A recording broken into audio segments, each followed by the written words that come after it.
అధ్యక్ష, ఇవాళ విద్య ప్రధానమైంది. మన రాష్ట్రం నుంచి లక్షలాది మంది విద్యార్థులు బయటకు వెళ్తున్నారు అధ్యక్ష. దానివల్ల మన సంపద వెళ్తుంది, మన క్రియేటివిటీ బయటకు వెళ్ళిపోతూ ఉంది, మన క్రీమ్ అంతా బయటకు వెళ్తుంది. ఈ రాష్ట్రంలోనే విద్య చెందాల్సిన అవసరం ఉంది. అది పూర్తిగా ప్రభుత్వమే భరించాలంటే కష్టం. ఇవాళ విదేశాల్లో విశ్వవిద్యాలయాన్ని ప్రైవేట్గానే నడుస్తున్నాయి. దానికి చారిటీ వస్తుంది, సిఎస్ఆర్ గ్రాంట్లు కానీ దాతృత్వంగా ఆ సంస్థలకి ఉదయంతో లభిస్తారు. ఇవాళ పెద్ద పెద్ద కంపెనీలు ఉన్నాయనుకోండి, ఆ కంపెనీలన్నీ కూడా వారి ఆదాయంలో గణనీయమైన శాతం యూనివర్సిటీలకు ఇస్తూ ఉన్నాయి. మన రాష్ట్రంలో కూడా ఆ ప్రోత్సాహం ఇవ్వాల్సిన అవసరం ఉంది ప్రైవేట్, ఎందుకంటే ప్రభుత్వం అన్నీ నిర్వర్తించలేదు, ప్రైవేట్ రంగంలో కూడా రావాల్సిన అవసరం ఉంది.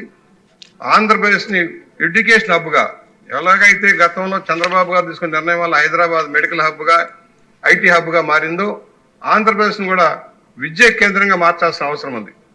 ఎవరో కూడా ఒక్కళ్ళు కూడా ఎంఎస్కి అయినా సరే దేనికైనా సరే బయటకు వెళ్ళాల్సిన అవసరం లేకుండా చూడాలి. ఇవాళ మన బిడ్డలు వెళ్ళి ఎక్కడో టాస్కెంట్ లాంటి చోట మెడిసిన్ చదివే పరిస్థితి ఉంది, రష్యాకి వెళ్తూ ఉన్నారు. ఎందువల్ల ఒక్కళ్ళు కూడా బయటకు వెళ్లకుండా పూర్తిగా అవకాశాలు ఇక్కడికే మనం ఇవ్వగలిగితే విద్య వ్యాప్తి చెందుతుంది. ఈ రాష్ట్రాన్ని ఆ విధంగా తీర్చిదిద్దడం కోసం ప్రైవేట్ యాజమాన్యం ప్రోత్సహించేటప్పుడు కొన్ని గైడ్ లైన్స్ కూడా మార్పు చేసి దానివల్ల ఆదాయం కూడా వస్తుంది, మన రాష్ట్రానికి కూడా ఆదాయం వస్తుంది అధ్యక్ష. ఐటీ కూడా చాలా మంది రిజిస్టర్డ్ కంపెనీలు అన్నీ హైదరాబాద్లో ఉంటున్నాయి. ఇవాళ ఆంధ్రప్రదేశ్ ఏర్పాటైన తర్వాత కూడా ఇక్కడ ఉన్న పరిశ్రమల కంపెనీలు కూడా చాలా వరకు రిజిస్టర్డ్ బాడీలన్నీ హైదరాబాద్ లాంటి చోట ఉండటం వల్ల మన ఆదాయం గణనీయంగా అటుపోతుంది. దానివల్ల ప్రతిదీ ఈ రాష్ట్రానికి సంబంధించిన ఐటీ కానీ జిఎస్టీలకు సంబంధించిన రిజిస్ట్రేషన్లన్నీ ఇక్కడే ఉండేలాగా చూడాలి. అలాగే యూనివర్సిటీలు ఇంకా భారీగా రావడం కోసం అవసరమైతే ల్యాండ్స్ కొంత సబ్సిడైజ్డ్ చేసి ల్యాండ్స్ కూడా ఇప్పించి ప్రోత్సహించమని విజ్ఞప్తి చేస్తా ఉన్నాను. ఈ బిల్లుపై ఇంకెవరన్నా 1 or 2 persons మాట్లాడతారండి?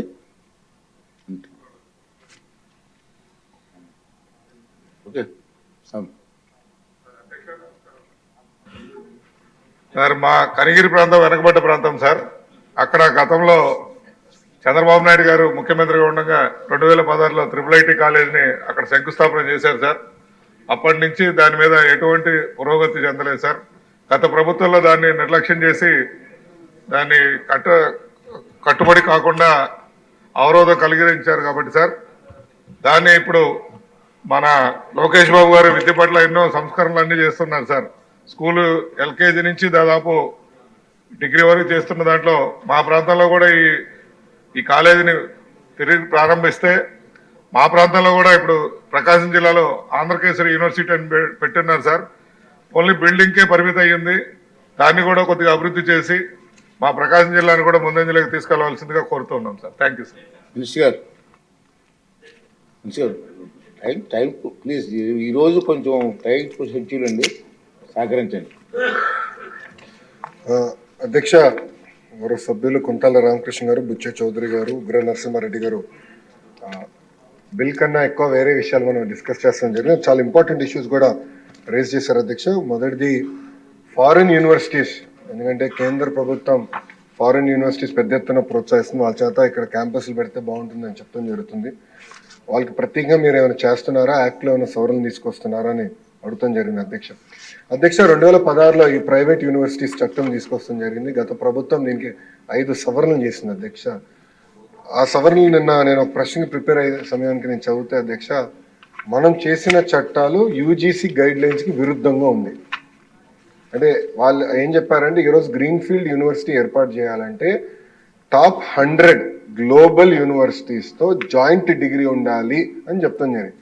కానీ యూజీసీ ఏమంటుందంటే, జాయింట్ డిగ్రీ ఇవ్వాలంటే మినిమం ఇన్ని సంవత్సరాలు ఆ యూనివర్సిటీ ఆపరేషన్లో ఉండాలి, ఇన్ని ఇయర్స్ అయి ఉండాలి అని చెప్తుంది. అంటే we're in conflict with UGC. So నేను మొన్న కూడా కౌన్సిల్లో చెప్పాను, ఆ చట్టాన్ని మనం సవరణ చేయాలి, కానీ కొంచెం డీటెయిల్డ్గా చేద్దాం. అంటే హడావుడిగా చేస్తే మనకు పొరపాట్లు చేస్తాం, కొంచెం డీటెయిల్డ్గా చేసి ఆ చట్టాలని సవరిస్తాం జరుగుతుంది. దాంట్లో ఎలాంటి సందేహం లేదు. పెద్దలన్నట్టు పెద్ద ఎత్తున యూనివర్సిటీస్ మనం ప్రోత్సహించాలి. అంటే మేమందరం ముద్దుగా తాతయ్య అంటాం. సో బుచ్చయ్య తాతయ్య చెప్పింది ఏంటంటే, చట్టాలు మేము సవరించాలి, దాంట్లో ఎలాంటి డౌట్ లేదు. ఫారిన్ యూనివర్సిటీస్ మన ఇక్కడ ప్రోత్సహించాలి. అంతేకాకుండా మన దేశంలోనే ఒక అద్భుతమైన ఇన్స్టిట్యూషన్స్ ఉన్నాయి. ఒక ఉదాహరణ బిట్స్. ఈరోజు అధ్యక్ష నిన్నే క్యాబినెట్ మీటింగ్లో బిట్స్ అమరావతిలో ఏర్పాటు చేసానికి 70 ఎకరాలు క్యాబినెట్ కూడా ఆమోదం తెలిపింది అధ్యక్ష. బిట్స్ ఆంధ్ర రాష్ట్రానికి వస్తుంది.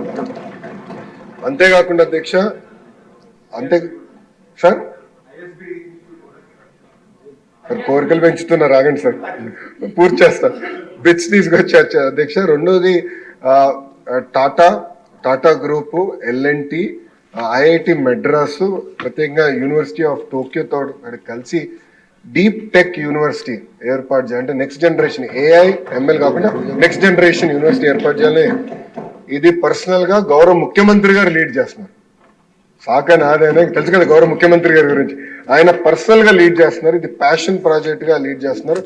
ఇది నేను బలంగా నమ్మేది. మొత్తం ఎకో సిస్టమ్ ని రెవల్యూషనైజ్ చేసి యూనివర్సిటీ అది కూడా తీసుకొస్తాను అధ్యక్ష. నేను పర్సనల్గా తీసుకుని ఒక ఏఐ యూనివర్సిటీ విశాఖపట్నంలో ఏర్పాటు చేయాలని లక్ష్యంతో ఉన్నాం.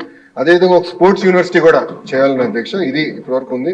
ఇంతేకాకుండా ఎకనామిక్ డెవలప్మెంట్ బోర్డుతో కూడా అనేక యూనివర్సిటీస్ ఆల్రెడీ చర్చల్లో ఉన్నాయి. ఒకటి యూనివర్సిటీ ఆఫ్ టోక్యో కూడా చర్చలో ఉంది. ఏఎంఏ యూనివర్సిటీ ఫిలిప్పీన్స్ నుంచి కూడా చర్చలో ఉంది అధ్యక్ష.